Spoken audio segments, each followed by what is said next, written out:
Real estate is going to crash. Well, at least some would use that to get the clicks, but in today's video, I'm going to explain why that's not the case. Well, it depends where you look. You came here for the truth, so let me unveil that for you. You got to understand something. When we talk about real estate, that's a big subject. Of course, we have all the people that work inside the industry, but that could be anyone from a mortgage broker to a construction worker. We have to understand that there are so many commodities involved. There's commercial real estate and there's residential real estate. There's also the debt that's connected in with that, which brings us to the Federal Reserve. All of that here today. Let's begin. I want to talk about what's happening right now. The number one thing is a new White House plan to create affordable housing, convert empty office buildings. Yes, that's right. This is what they want to do, and we've heard this for many cities. But there's a problem. You can't do this in most cases. And some would say, why?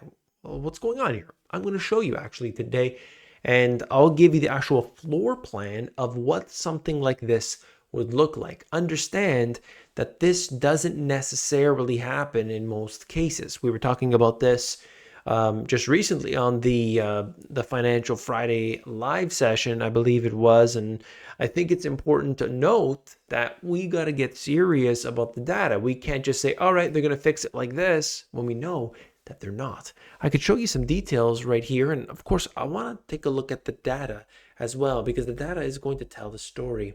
As cities across the US continue to struggle with climbing office vacancies and unaffordable rents, the White House released a new plan to help property owners convert empty office into apartment units. Now, that would sound like a good idea. We need that. But the cost to do so is often just too expensive. And that's for the most part. Not all cases, but definitely for the most part. It's really not something that is worth it. And so they don't do it. And that's why it hasn't happened up until this point right here. This has been an issue for a while. Commercial real estate being empty accelerated in 2020, but there's just too much overall in certain circumstances. There's not enough single family homes in many areas, but then we have way too much retail. So there's a grand disparity, and we need that to be fixed. The Department of Transportation will make these projects located near public transit eligible for below market financing programs that account for billions of dollars in loans. And so the government is going to reach out here, maybe perhaps part of this infrastructure project that they want to do where they'll spend trillions of dollars. Is it ultimately going to make the cost of the homes affordable? Is it? What do you think? Well, in the examples I have seen before, what they ended up converting these properties into were luxury rentals.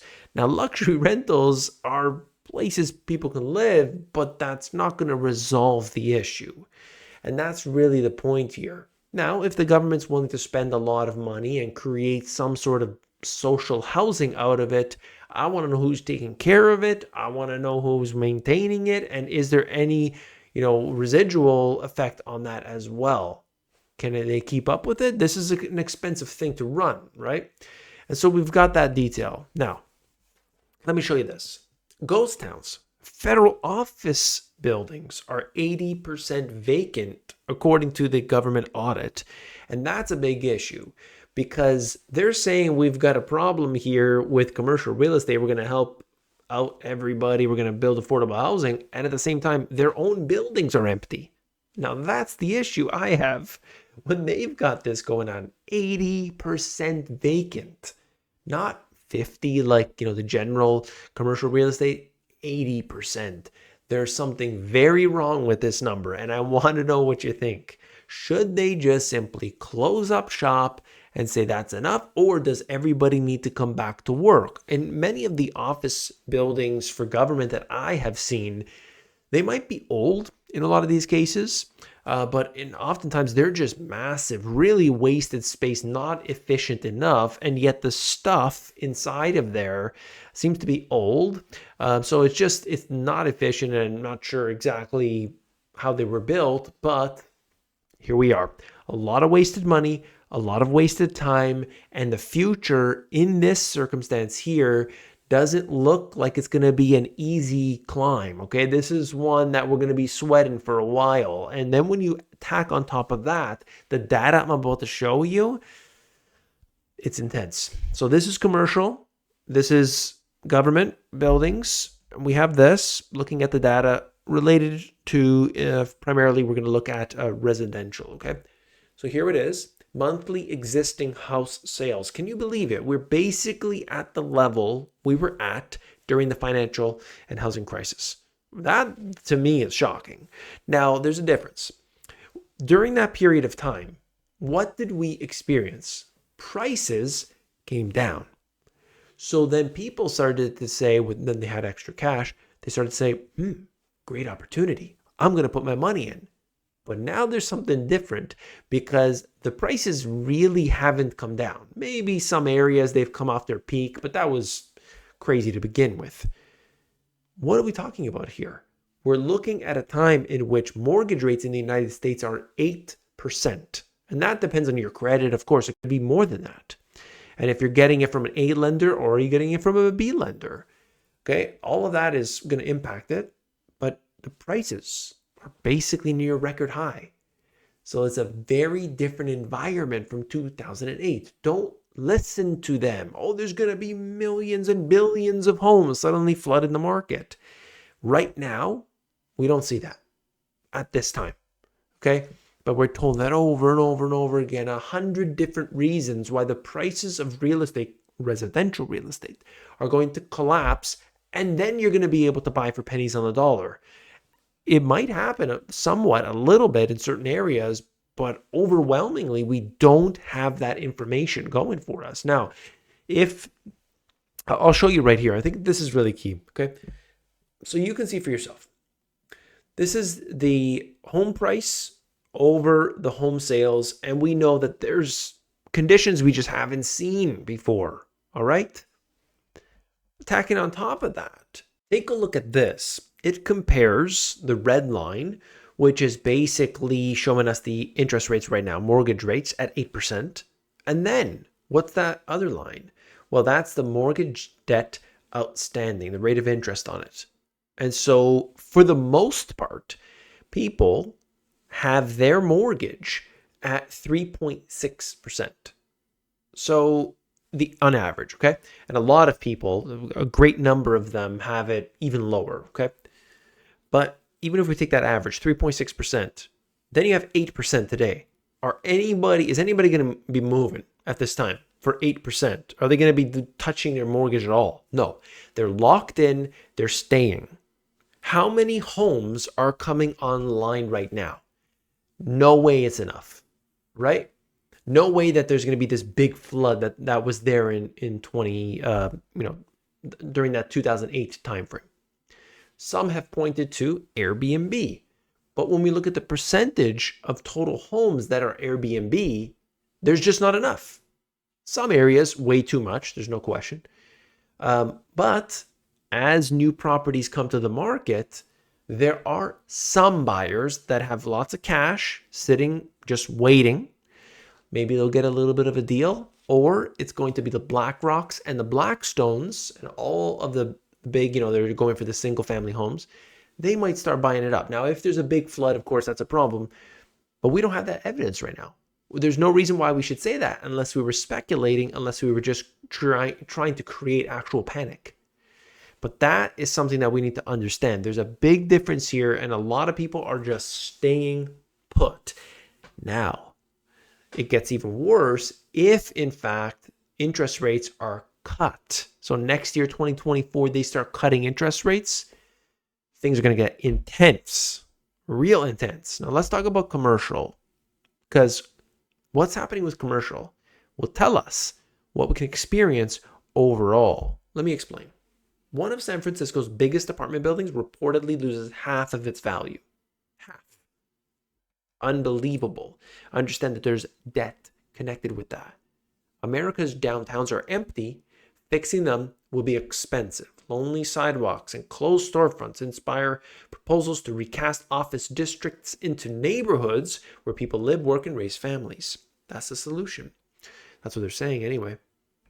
understand that when they build these big towers, these things, let's say they're 50 stories, and they employ lots of different people. Maybe there are banks in there, insurance companies in there, lawyers, all kinds of different things in these big towers.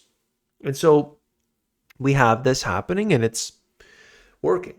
Oh, but then 2020, everything shuts down. Or, remote work makes it a little bit more affordable. So these companies start doing that. Well, then you have the knock on effects. You don't need the people doing the office furniture. You don't have the food delivery, the coffee deliveries. You don't have people going out for lunch. They're not buying stuff when they're in that area. You know the drill. And so what's happening is you got debt that are on all these properties. You would think these are big companies, these are banks, these are big establishments, that they're buying these properties. No, it's all debt. That debt rolls over at when you get a home in the United States, it would be 30 years and it's the entire 30-year period we get that interest rate. Well, that doesn't work like that in commercial real estate. So you got to understand that's the big key. That connects directly in with what the Federal Reserve does, because the Fed is saying we're going to go higher for longer. Higher for longer. That, my friends, is the big deal. And so I want to show you this. If we scroll down on this page, I know a lot of people might be wondering, what would it look like? Well, I want to show you that.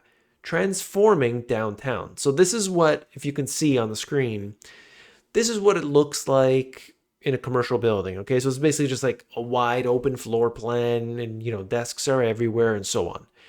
When they would convert that to a residential, you can see how it's different. And the one point is, if you have a bedroom, that has to have a window. But these buildings are built in such a way that there isn't windows on the inside. So you have to make them long and narrow. And of course, if you want to have a bedroom, it has to be at the end. And so the whole design of it, a lot of times it doesn't work. So you see that right here. You see what I'm saying? This is a big deal. That means in most cases, you can't convert a lot of these buildings into residential. Like, it's not a simple matter of who's going to do it. It physically doesn't work. So that's the issue. So you have something, number one, that can't be converted into residential for the most part, and you got way too much debt associated with it, ready to roll over at a much higher interest rate. That's where our attention should be, not the residential real estate and the worries over there. And why people are really focusing on that, of course, is because they're playing into you, and everybody is driven by greed or fear, and so they want to say, here's how we do that to get attention. But I'm here to bring you the truth. This is not a popularity contest, let me tell you. And then we have places that are severely overvalued. There's no question about that, because people moved in 2020 to these smaller towns, drove up the prices. People got real upset in these areas. They're saying, I can never afford it. My kids cannot afford it now, because we've got these people from this other city that have moved in here and brought those prices up. So I think it could be a scenario where these cities that really never should have gone up in price, those can come down. They can come down meaningfully. Have they done so yet? Not really. But that's where, but not in the big cities. If the jobs are still there, I really don't see that, okay? Now, if you want the knowledge, the details, the financial education, I've got it for free for you. TheMoneyGPS.com, I created something called Compass. Compass is for you. It's like 20 videos, all super short, explains the financial system. I want you to check it out. Click that link in the description, totally free, no email, no paywall, no nothing. Check it out, okay?